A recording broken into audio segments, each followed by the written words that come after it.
Hello fellow cinephiles, Film Guru here. Today I'm reviewing The Gentleman. This is directed by Guy Ritchie and stars Matthew McConaughey, Charlie Hunnam, Hugh Grant, Michelle Dockery, Colin Farrell and Henry Golding. And this really tells the story of Mickey Pearson, played by Matthew McConaughey, a British drug lord who is trying to sell off his highly profitable empire to cannabis kingpin Matthew, played by Jeremy Strong. And ultimately it's about the things that transpire in order to do this.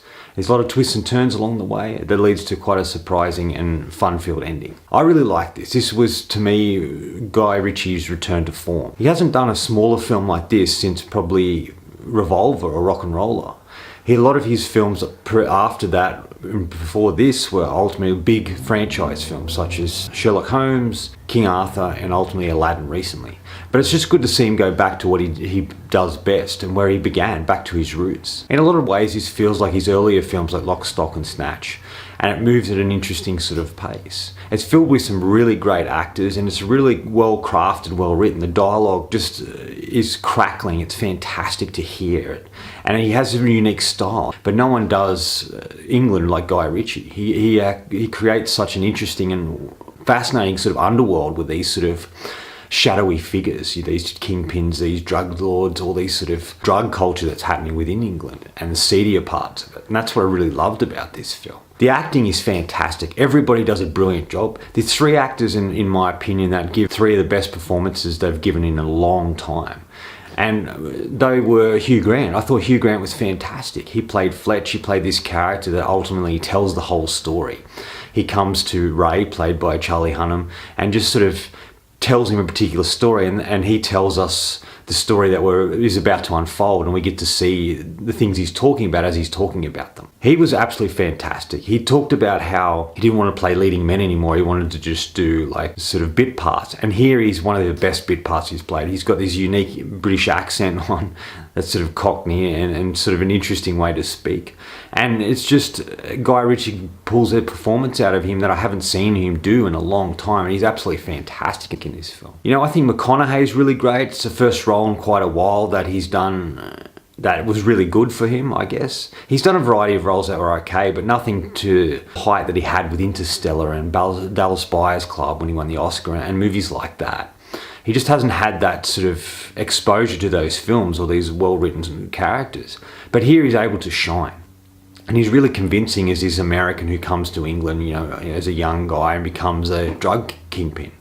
And the way he goes about it and the way he speaks, there's a mystery to him, and there's that drawl that he has when he speaks that sort of adds to the character. Even though he's calm and collected, you believe he is capable of violence and aggressive behaviour. And McConaughey really conveys that in such a brilliant way. And I think Charlie Hunnam's another standout here.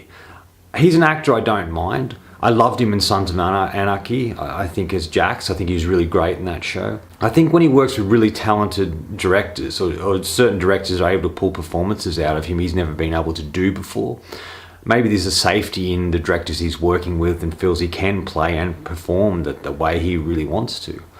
And when he works with directors such as Del Toro and Guy Ritchie, they're able to bring out such great performances of him. And this is a great example of it.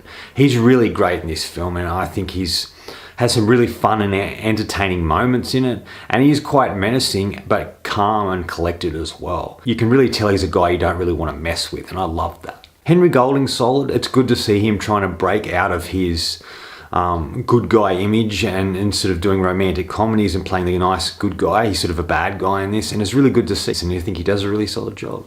Michelle Dockery is one that doesn't get enough praise, I think. She was one of the better things of Downton Abbey. I haven't seen a lot of it, but what I have seen of it, she was really fantastic in it. And I think she's a very underrated actor. And she sort of portrays such a Guy Ritchie-esque female character, very strong and stern, very capable, a person not to be messed with. And I really like that, and she really conveys such a great performance here. And she's very funny as well, and the chemistry between her and Matthew McConaughey is absolutely fantastic. And the other standout here is Colin Farrell. Best role he's done in a long, long time. He plays a character called the Coach, who's ultimately trains these fighters in how to fight, but ultimately gets swept up in this whole thing that's happening due to them robbing a particular person that they shouldn't. And he sort of has to fix things for them. But he's so great and has some really great lines. All of them do such a great job.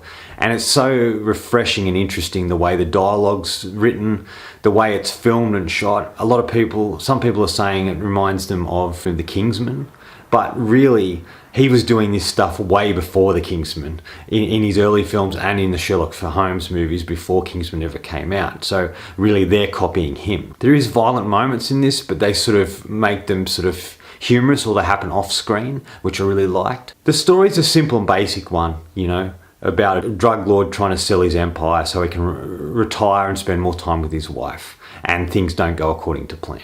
And that's ultimately what the story's about. But it's the way Guy Ritchie presents it, it's the way he shoots it, the way the dialogue sounds, and it's the way it's all put together in an entertaining and fun way. Most of the time he uses a voiceover in the film, that's just part of what he does. And here, rather than just doing a straight voiceover, he uses Hugh Grant as ultimately the voiceover, because he's telling the story of what he's seen. That character's even written a script about the story he's about to unfold, and we see stuff through his eye. It starts in a really interesting way, because he talks about the framing and stuff, and the framing changes on the screen as he talks about it. And he begins to tell the story, but what we're hearing the story is doesn't necessarily mean it's all true, or it doesn't necessarily mean he's not hiding something in the way he's telling it.